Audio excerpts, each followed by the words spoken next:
Warga Pedamaran pertanyakan plasma yang ditangani KUD Cinta Gading. Pembangunan skala Kelambi Daru 2 disidak Herman Deru. Jelang Idul Fitri, warga Lubuk Linggau mulai berburu kursi dan lemari.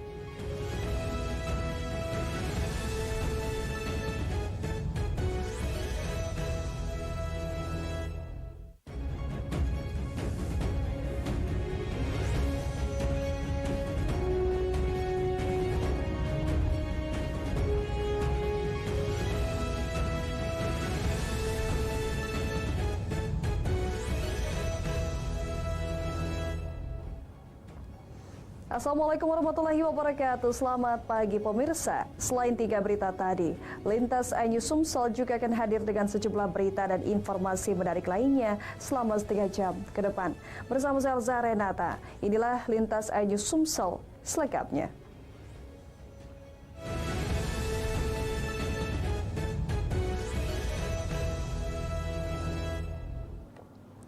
Pemirsa, belasan warga mendatangi Pemda Lahat tentang penyerobotan lahan yang diduga diserobot perusahaan tambang PT Primana Energy.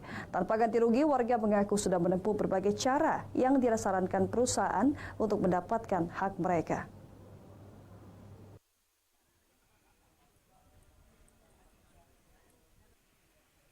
Belasan warga pemilik lahan di kawasan antara Sungai Kili dan Sungai Segung, Kota Lahat, warga mengaku lahan milik mereka yang berjumlah 100 orang dengan keseluruhan total lahan yang diserobot perusahaan PT Primana Energy seluas 10.100 hektar tanpa ganti rugi.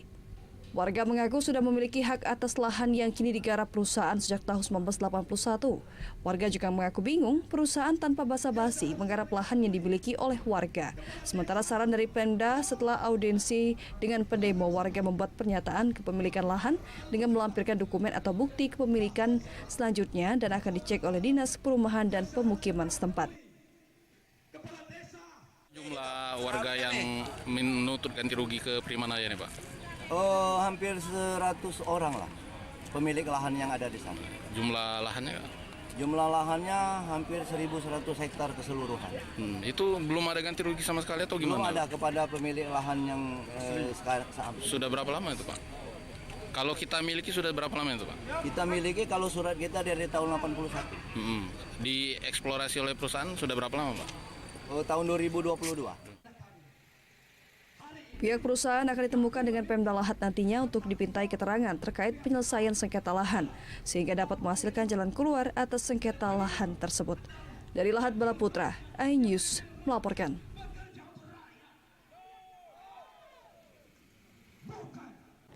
Geram akan kepengurusan KUD Cinta Gading selama kurun waktu 15 tahun diduga telah memperjualbelikan plasma. Warga demo di kantor Disperindakop Pemerintahan Ogan Kombring Ilir.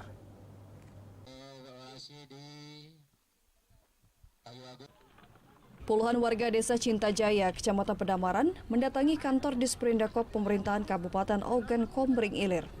Warga demo untuk protes dengan adanya dugaan yang dilakukan oleh kepemimpinan KUD Cinta Gading yang selama 15 tahun kepengurusannya tidak mau diganti dengan kepengurusan yang baru, padahal kepengurusan KUD hanya 5 tahun. Dikatakan warga kepengurusan KUD Cinta Gading diurus oleh warga desa Cinta Jaya, padahal desa Cinta Jaya hanya sedikit mendapat plasma tersebut. Warga juga mempertanyakan pengurus KUD Cinta Gading yang tidak pernah melakukan rapat anggota sejak tahun 2008 pertama berdiri. Hal ini jelas melanggar pasal 25 Undang-Undang Nomor 25 Tahun 1992. Pengurusan yang selama ini itu tidak mengakomodir rakyat yang punya lahan di sana. Dari 20.000 hektar lahan yang ada di desa Cinta Jaya itu, tidak sampai 1% rakyat Cinta Jaya memiliki plasma. Si apa namanya keuangan, maka iming-iming tersebut menggiurkan lahan itu dijual belikan. Siapa Pak oknum yang diduga menjual ini Pak? Abdul Sani. Siapa ini Pak? Mantan Kades. Mantan Kades Cinta Jaya Pak? Mantan Kades Cinta Jaya. Itu sebanyak 1997. Belum habis masa kreditnya sudah dijual belikan. Nah, itu yang menjadi masalahnya. Warga tidak mendapatkan Pak plasma ini? Warga cuma dapat 300. Demo warga Pedamaran tentang ketransparan KUD Cinta Gading ini masih diperiksa kebenarannya oleh Kepala Bidang Koperasi Disperindak Pemerintah Kabupaten Oki. Kalau kepengurusan sebetulnya yang disampaikan tadi Pak, mereka itu berakhir di 2021 ada surat keterangan mulai 2019 sampai 2021. Artinya bukan yang continuous dari 2008 sampai sekarang itu tidak ada kesinambungan, bukan, tetap ada surat keterangan. Memang ada keterlambatan, tapi kami dinas sudah melayangkan beberapa kali surat Pak, dan Dari Ogan Kombring Ilir, Fitriadi, iNews melaporkan. Pemirsa, seorang bayi wanita ditemukan warga tewas dalam keadaan terperungkuk dalam saluran air pembuangan atau parit di belakang rumah warga. Polisi yang mengetahui kejadian tersebut langsung mengevakuasi bayi dan melakukan olah TKP.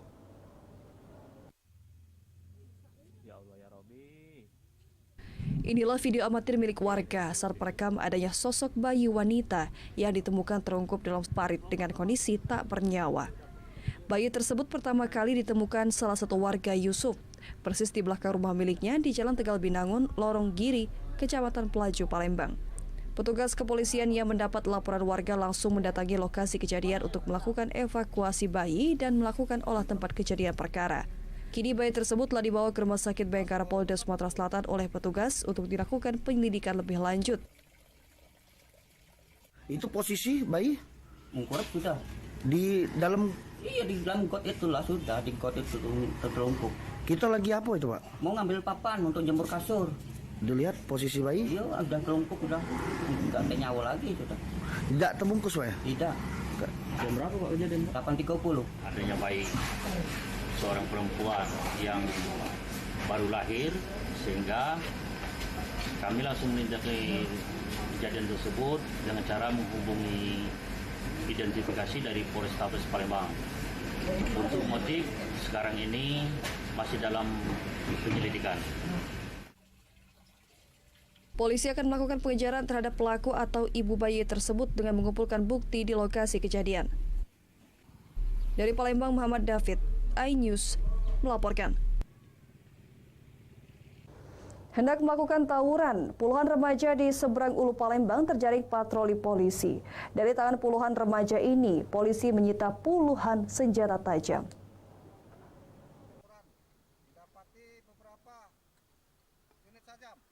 Kepolisian sektor Seberang Ulu 1 Palembang subuh tadi menangkap puluhan remaja dan pelajar di Jalan KH Wahid Hashim, Kecamatan Seberang Ulu 1 Palembang.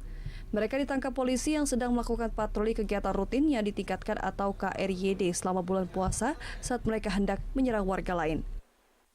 Dari tangan para remaja dan pelajar ini, polisi menyita barang bukti puluhan senjata tajam berbagai jenis. Menurut keterangan Kepolisian Polrestabes Palembang, 6 dari puluhan remaja itu akan diberi tindakan tegas terukur dengan cara ditahan di sel tahanan karena membawa senjata tajam untuk memberikan efek jera. Tidak hanya mengamankan para remaja yang hendak berkelahi, polisi juga mengamankan beberapa remaja yang tengah asik pesta miras di bulan puasa. Dari 20 ini kita bisa menginventarisir lagi, yaitu ada 6 yang bisa kita lakukan proses hukum, yang diantaranya juga ada anak yang di bawah umur. Dan ini kita lakukan tindakan tegas, kita semuanya lakukan penahanan. Dan kemudian juga ada 8 orang yang pada saat pelaksanaan bulan suci Ramadan ini, hari pertama, mereka kita dapatkan, kita tangkap sedang melakukan pesta. Untuk para pemuda tersebut akan didata oleh pihak kepolisian, sedangkan untuk pelaku yang membawa senjata tajam akan ditindak sesuai undang-undang yang berlaku. Dari Palembang, Muhammad David, iNews melaporkan. Pemirsa, tidak serius dalam pengobatan, seorang wanita menderita lumpuh sejak bayi. Informasi lengkapnya akan hadir sesaat lagi.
Terima kasih Anda masih bersama kami.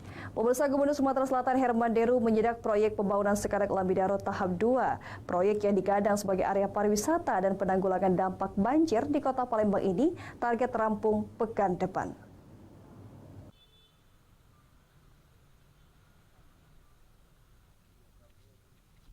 Karena belum kunjung selesai dari target pengerjaan akhir Maret 2023, Gubernur Herman Deru menyidak proyek pembangunan Sekanak Lambidaro tahap 2 yang berlokasi di Jalan Kapten Ahmad Rifai, tepatnya di anak Sungai Pangeran, Kecamatan Ilir Timur 1, bersebelahan dengan kantor DPRD Sumatera Selatan.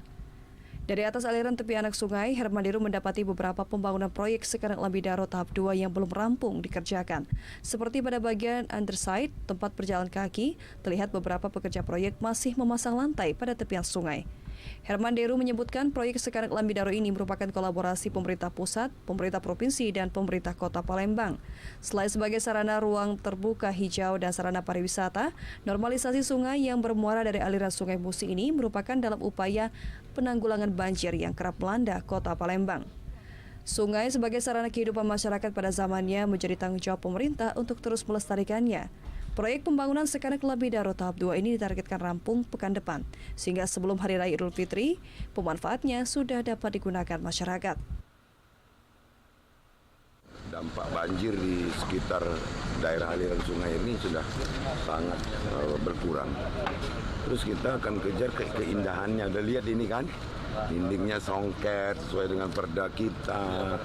Ini juga bukan hanya sekedar kejar keindahan, tapi mengingatkan masyarakat bahwa nenek moyang kita ini memang dulu hidup di perairan yang harus kita jaga. Jadi dijaga ekosistemnya. Ya memang kita targetnya segera mempercepat pekerjaan ya supaya selesai sehingga pekerjaan ini bisa bermanfaat. Outcome-nya terpenuhi. Gitu. Ya kurang lebih 800-an sampai 1 kilo lah. Sekitar itu. Iya, mesin tahap finishing semua. Iya. Targetkan kapan ini selesai? Mungkin minggu depan insya Allah selesai. Iya. Meski ditargetkan rampung pekan depan, namun hingga saat ini, proyek pembangunan Sekanak Lambidaro tahap 2 masih menyisakan PR bagi pemerintah Kota Palembang tentang negosiasi ganti rugi lahan sepanjang 1 km. Dari Palembang, Muhammad Riza Falepi, iNews melaporkan.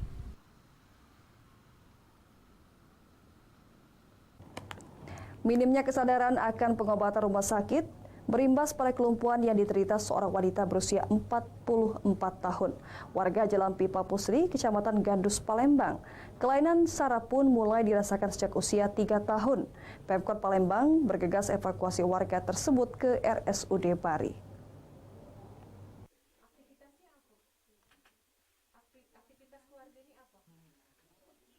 Beginilah kondisi Yati, wanita berusia 44 tahun, warga Jalan Pipa Pusri, Kecamatan Gandus, Palembang. Sejak berusia 3 tahun, dirinya mulai merasakan kelainan saraf pada organ tubuhnya. Akan tetapi, ketakutan serta minimnya kesadaran untuk berobat ke rumah sakit berimbas pada kelumpuhan yang harus ia rasakan.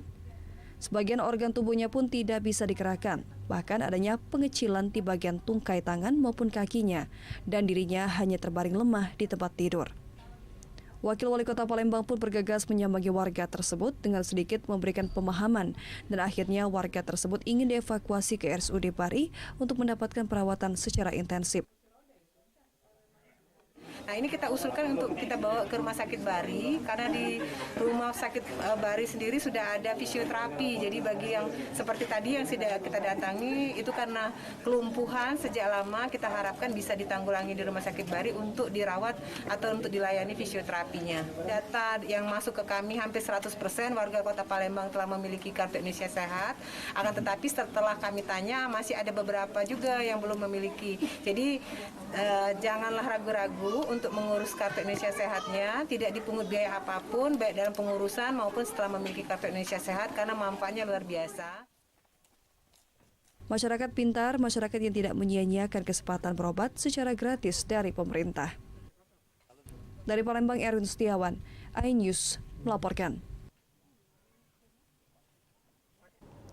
Tingginya permintaan kursi kayu jati menyambut Hari Raya Idul Fitri membuat pengrajin kayu jati di Kota Lubuk Linggau mulai banyak menerima pesanan.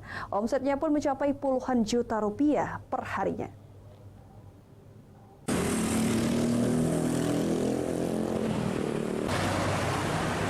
Peningkatan omset penjualan kursi berbahan kayu jati ini sangat dirasakan oleh perajin mebel di Jalan Yosdarso, Kelurahan Talang Jamake, Kecamatan Lubuk Linggau Timur 1. Salah satunya pengrajin bernama Ferry mengaku pemesanan mebel di tahun ini begitu meningkat sejak memasuki bulan suci Ramadan. Untuk proses awal pembuatan kursi furniture menggunakan bahan kayu jati dari Jepara. Potongan kayu yang sudah disiapkan dibentuk dan diukir dengan cara manual menggunakan pahat. Kemudian selanjutnya dilakukan tahap pengecatan. Tidak hanya membuat kursi saja, di toko jati asli ini pengrajin juga menyediakan perabotan rumah tangga lainnya seperti lemari pakaian, meja makan, dan jam dinding hiasan turut dipasarkan. Untuk harga kursi jati dijual dengan harga bervariasi dari harga 10 hingga 40 juta rupiah berjenis rotan. Nyengok-nyengok kursi untuk tambahan lebaran nyiap ruangan dulu tapi sementara ini kan nyengok dulu mana yang cocok. Harga kursi jati ini tahun ini Ya pemirsa, informasi terakhir tadi sekaligus mengakhiri Lintas iNews Sumsel pagi hari ini. Jangan lewatkan informasi menarik lainnya dalam Lintas iNews Sumsel Senin sampai Jumat setiap pukul 5.30 waktu Indonesia Barat. Terima kasih atas kebersamaan Anda dan beralihlah ke TV digital karena per 31 Maret siaran analog akan ditutup. Saya dan kru yang bertugas undur diri. Wassalamualaikum warahmatullahi wabarakatuh. Selamat menunaikan ibadah puasa 1444 Hijriah.